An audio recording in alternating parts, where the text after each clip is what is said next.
Alright everybody, welcome back. We got one of the computers from the $50 computer haul that we looked at a couple of weeks ago. It's the X58, no name, it's a custom computer, and we're going to do a few updates, a few upgrades, and one absolute must-have. The goal of all of this is to kind of modernize it and make it more usable for everyday, everyday computer use. So first thing we absolutely going to have to do is put a new CMOS battery into it, simply because the one that's in there is dead, and resetting the clock every time I unplug this thing is getting tedious. Next up, we're going to upgrade the CPU in it. I showed this off when we were tearing it down the first time and cleaning it up. It's my, the X5650 Xeon processor, 1366 of course. It's going to run about the same clock speed, but we'll have 2 more cores available and 4 more megabytes of cache.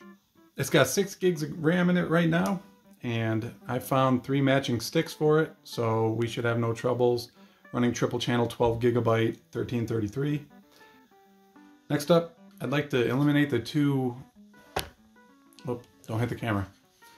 I'd like to replace the 2 RAID 250 gigabyte spinning rust drives with something a little more modern. We got a Samsung Evo 860, 260 gigs. We're going to want a more modern OS on here, so I'm going to put Windows 10 on it. I don't believe this computer is going to meet all the requirements for Windows 11, so we're not even going to try with that.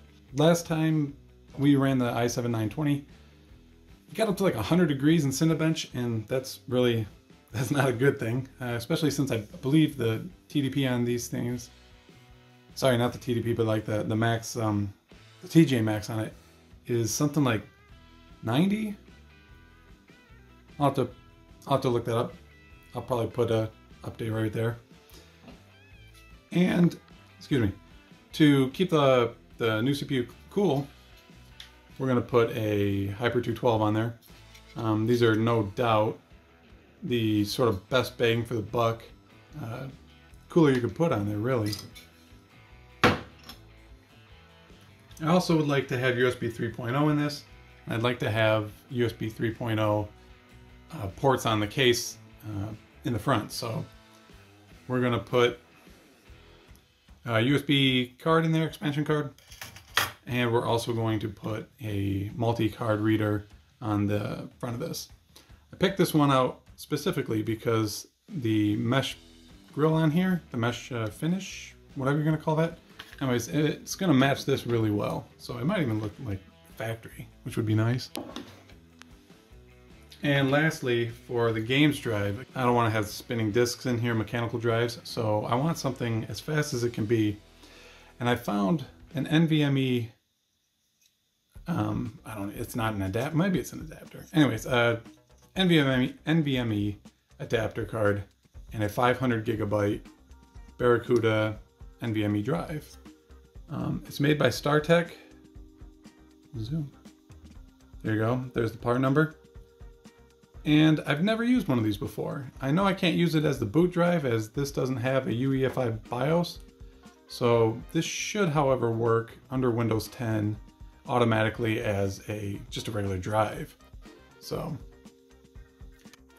first thing we're going to do is remove the entire motherboard from the computer, simply because to install that new cooler, we have to take the motherboard out because there's no access from the backside of the case to where your mounting bracket would be for your cooler. Just like I said, usually in more modern cases, this whole area here would be, void, and you could reach to the back of the CPU socket to replace a cooler or update or upgrade a cooler. But like I said, these old cases from like 2004, 5, 6, 7, 8, 9, basically, they just didn't have provisions for that, which kind of sucks. So I said this when I was tearing this computer down, back in my video, going through it and cleaning it up. I talked about this, I don't know what you would call it, but like this bulk connector that you plug your front panel stuff into, your LED lights and speaker and all that stuff into. Instead of unplugging each one individually, just take the whole thing out. That's so useful. Alright, we got the motherboard out. So, first thing we got to do now is remove the old cooler. It's, you know, simple enough. Unplug the power.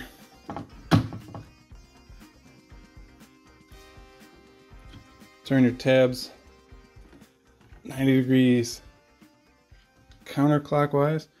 So basically, this guy right down in here, just twist it with your fingers, and then I push down on here because I don't want to like pop it up accidentally and break one of these little clips. But now you just got to pull all of your plungers up, or whatever the heck these are called, and it should pop off.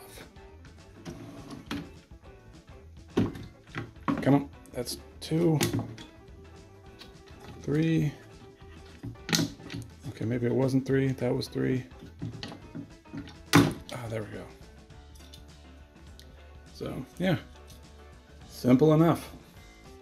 So before I put the back retainer, I don't know what the board's called. Anyways, before I put that on the back of the computer, I'm gonna swap out the processor real quick, just so that I don't get, you know, heatsink compound or thermal paste everywhere, and I can protect the pins with the new processor.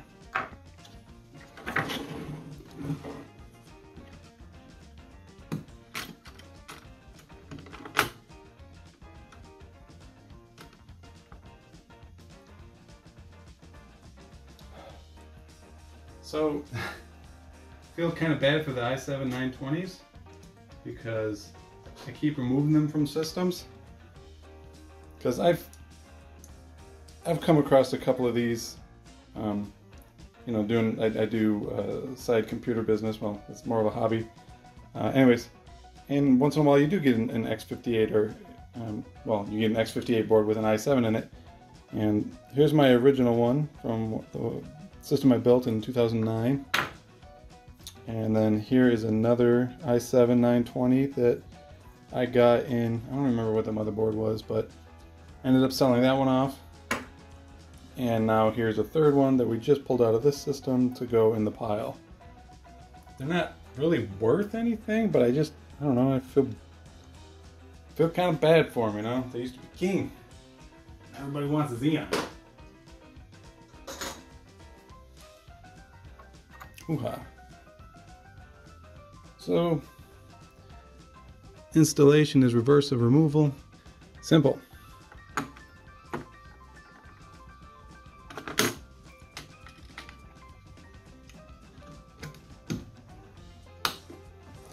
Kind of fat-fingered that, didn't I? So, anyways, now it's kind of safe to handle and flip around and do stuff I need to do. This guy here is going to make it awkward to set it down. Good thing it comes off pretty easy.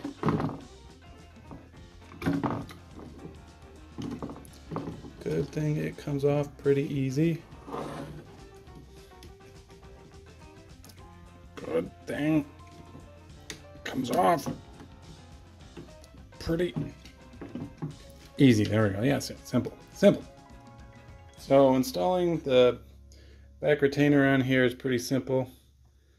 You don't have to worry about shorting anything out. They've got these little pads on it. Line up your holes. The 1366 is the outermost holes. And it doesn't matter if you have this, you know, one way or the other. It'll line up. It doesn't matter. The idea is to take this guy and take the end with the threads on the other side of the motherboard, stick it up through the hole, and it'll pop out here. And then you use one of these nuts and secure it to, you know, secure the whole assembly together. So this might not be in screen very well. Let me see if I zoom out. Does that help? That might help. So hold it with one hand, flip it over. I think it moved.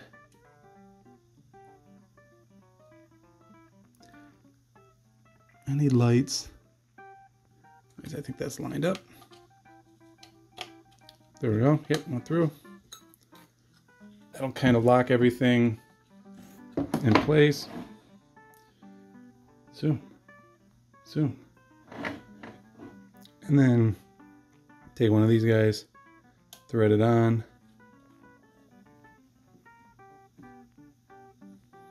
Now everything is going to kind of stay in place, and you can do the other three. I'll see you when I got the rest of them installed. Once you have all the nuts and the inserts in there, you're going to want to use a little, well, the Hybrid 212 comes with one of these in the hardware pack. Basically, you put your screwdriver into the end of it. Sometimes easier said than done. And now you have a little nut driver, and you're going to secure these down. Not looking to put like, you're not looking to put like 10 or 20 foot-pounds of torque on there. You're just snugging them down.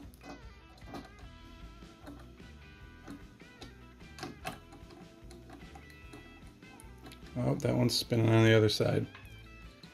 Because of course it is. Alright, I had to hold the other side with a pair of pliers while I screwed that side on with the nut driver. Next thing we're going to do, since we got it out of the computer and everything, probably replace this battery. So, it's simple, just move that little tab back and boom, battery's up. Kind of interested in how much life is left in this battery. I'm going to guess 0. I'm going to guess it's completely dead.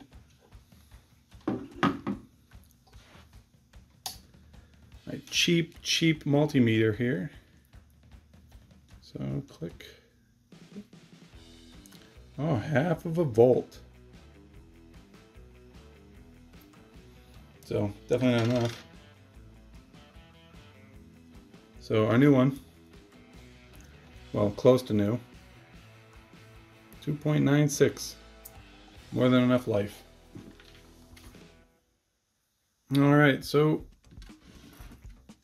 the negative side faces outwards on this one. So you just slide it in and bang, good to go. So we might as well chuck some RAM in there. Like I said, this should match exactly. It's the same part number. So there's really something satisfying about populating all available RAM banks in a computer. I don't know what it is.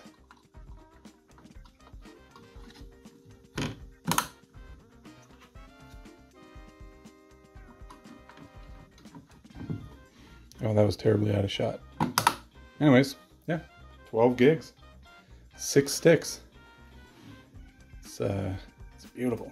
I suppose we're gonna chuck it back into the computer, and then I can get the cooler installed. And then before I pull any drives or anything out, I'm probably gonna boot it up, make sure everything's still running correctly. And just like that, as if it happened in mere seconds, everything is back into the case and hooked up. Let's see if it turns on. I should hope it turns on. We didn't do anything weird. No weird noises or nothing. That's good.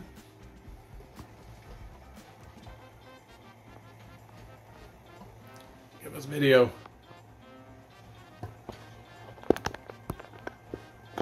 Give us video? Something's not happy. Is it a loose cable? I doubt it.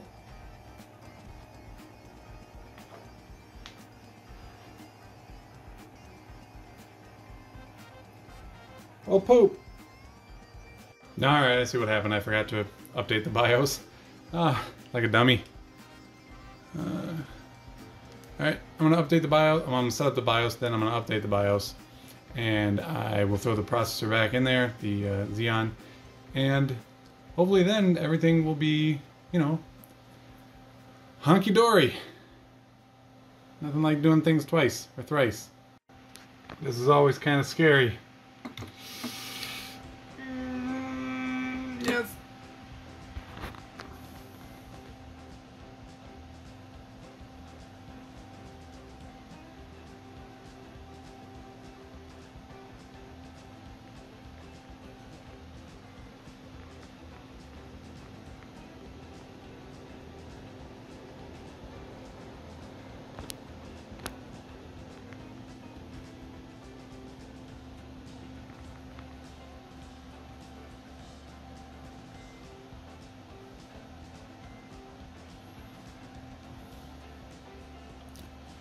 Here we go.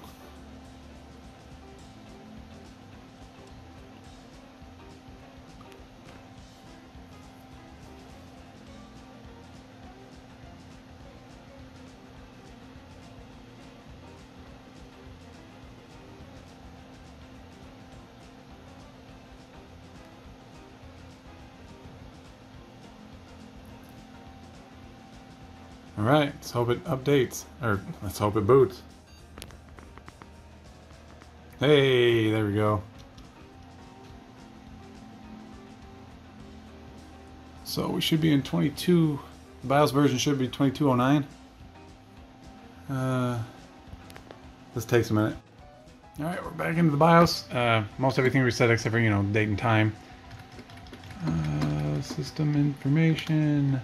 Yeah, BIOS number 2209. I'm going to reset this up and get into Windows, make sure that works, and then we can put the new processor in.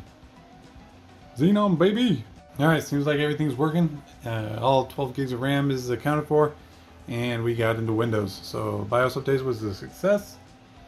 Let's shut it down and put the new CPU in there. And then, you know, hook my CPU cooler up, because I bet you that's not... Actually... Look at that idle temp. It is lower. There's no fan on there or anything. Weird. Okay, new processor in there. Xeon. I should probably turn the power supply on. It's gonna help.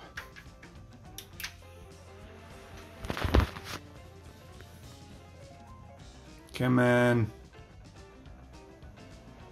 That sounds right. There we go. There we go.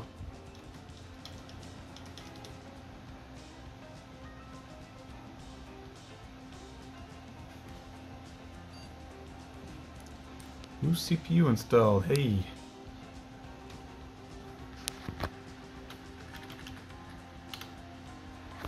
There it is. Sweet. Now I'm going to install Windows 10. Well, I'm going to install, you know, some of this other stuff, but yeah, let's keep going. Alright, before I installed Windows 10, I actually wanted to see how much cooler we were running.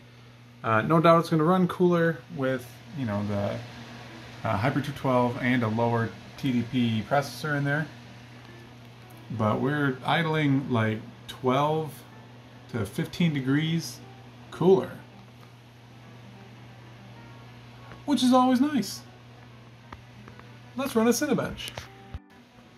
I ran Cinebench R15 and I noticed something. I let it finish just to see, but I noticed it says cores, 4th, 8 threads.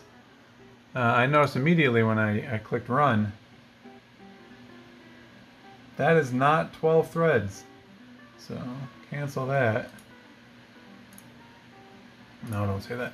And then I looked in msconfig under boot options and then advanced, and it was ticked on to 8. So let's go ahead and untick that. Okay, apply, okay, restart. You should have 12 after this. I'll let you know. There we go. That's better. Actually surprised I didn't see the fact that we only had 4 cores through hardware monitor in the beginning. God, there's so much stuff that pops up on this computer. Anyways, back into Cinebench. Alright, we're back into Cinebench.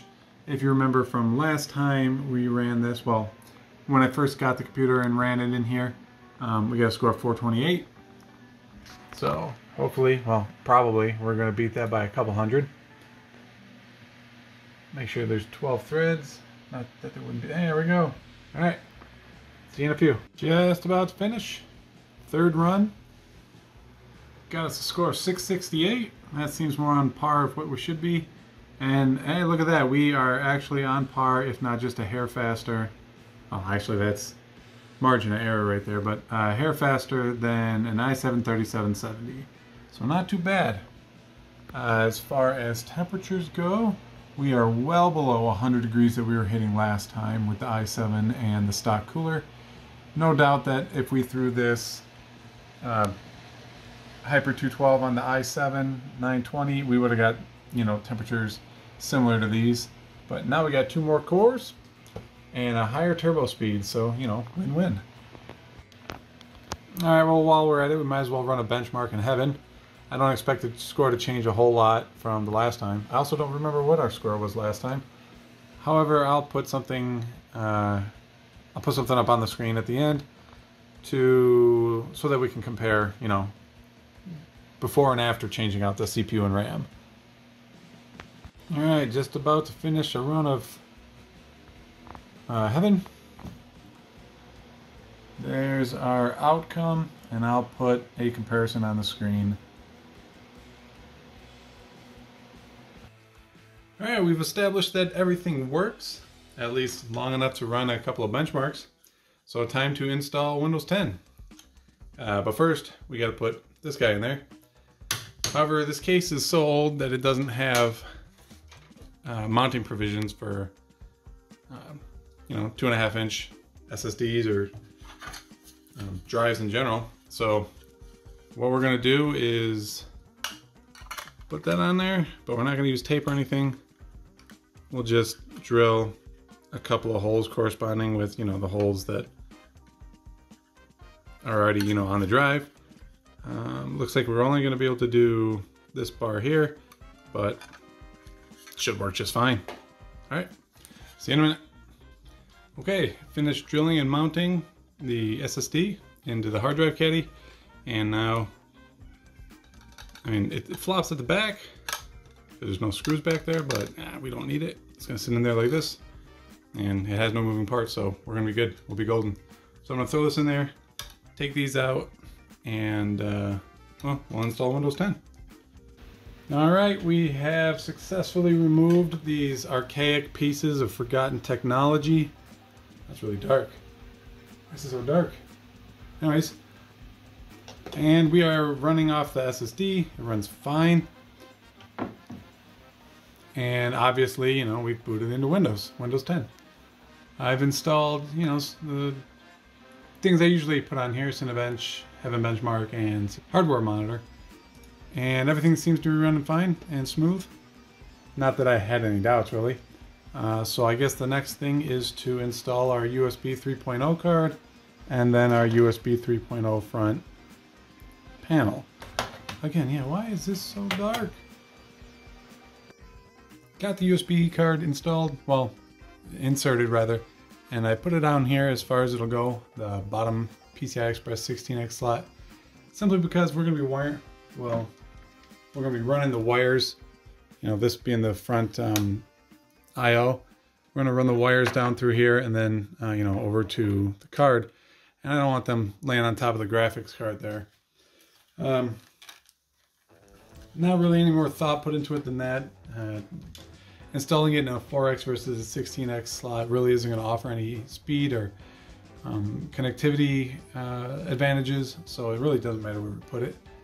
And I feel like down there with the wires out of the way, probably the best idea. So I am going to put the front panel, my front I/O card reader, up in the front there. I'm going to run it right below the CPU. Jeez, oh Pete. I'm going to run it right below the CD-ROM drive, and I think it's going to look real sharp there. So let's tear that apart and put that in. In order to install the USB 3.0 on the front, we got to pull this out. These are kind of like, I don't know why this really is like this. I don't know why any cases really did it like this, and look at that, almost as if it was factory. The texture or the pattern of the holes is a little bit off, but at first glance that looks like it's supposed to be there. So my hunch when I was looking at it on eBay was true. It would look fairly close. So I'm pretty happy with that. So I'm going to go ahead and boot it up. If Windows doesn't automatically find drivers for it, I will put the CD in, install the drivers for the USB 3.0 card, and test to make sure it works. Boot it up, well, not successfully. The first time I turned it on, it just hung at a black screen after the BIOS post, and I shut it off. I wiggled the card around a little bit. I made sure the SATA was connected correctly. Nothing seemed to have changed, so I started up the computer again, and here we are. Everything worked fine. Windows didn't pop up and say that it found, new hardware, but however, when you come into the device manager and scroll down to Universal Serial Bus Controllers, there it is, USB 3.0 hub. So if I plug something in here, it should pop up and say, what do you want to do with it? There we go. USB 3.0 support on the front. Nice. So lastly, what I want to do is I want to stick my NVMe to PCI Express adapter in there, and we'll be done. We'll be done sort of modernizing this computer, and in the next time we see it, maybe we'll have another project for it. Maybe we'll just bench test some games. Who knows? We'll find out. So I just plugged the StarTech adapter into my last full-size PCI Express slot. I could have plugged it in up here, but I feel like this area here gets very little airflow. You can just feel the heat kind of coming off the video card, and I don't want to cook the SSD. There's probably no problem with putting it up there. It's probably not going to be a big deal. I mean, I don't really need a full-size PCI Express slot right now. If I do ever need it, I can move it up there. Yeah, I'm going to leave it there for now. Like I said, if I ever need to move it, I will move it. Windows just booted up, and we were greeted with this message from Windows saying we need to format the disk. I imagine it's talking about our NVMe drive. I didn't have to install any drivers or anything like that, so that is fantastic. Yep. So let's go to Disk Manager.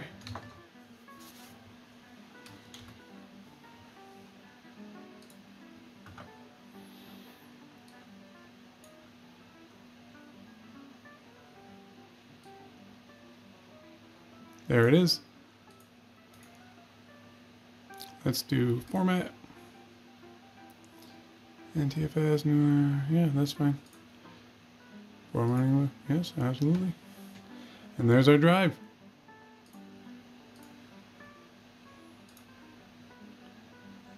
SPC, yep, there it is. Let's name this Games. I am the admin. And let's name this, whoop. And we'll just leave that little disk. So awesome. Everything went with without a hitch. Turn you a little bit here.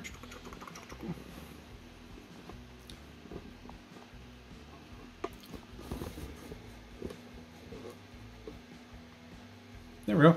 So we installed a pretty good amount of updates and upgrades, and everything went without a hitch. New CPU,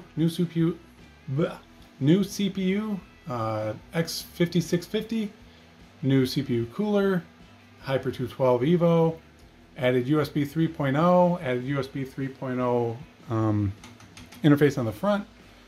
We added a NVMe drive to an old, it's over a decade old platform, X58.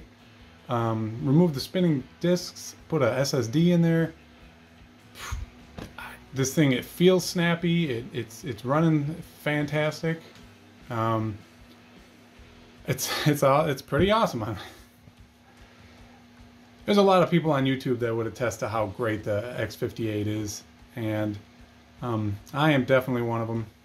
I ran my X58 from 2009 all the way until just a couple of years ago. I was running, like I said, the P6T Non-Deluxe. It originally had an i7-920, but I upgraded it to a 5675, I believe it was. Yep. I also had a Hyper 212 cooler on it, 12 gigs of RAM. I did have a faster GPU in it, my 1070, which I still am using today, thanks to these GPU prices. But my X58 didn't have an SSD. It didn't have NVMe. So yeah, I'm excited for this thing. I'm hoping it's going to stick around on the channel for a while, and I'd like to do more, upgrades and experiments to it, and just see how much we can squeeze out of it. I'd like to overclock it. Maybe we can hit 4 gigahertz reliably, constantly. If not, I believe I was overclocking my other, the X50. God, I'll put the number. I think it was a 5675.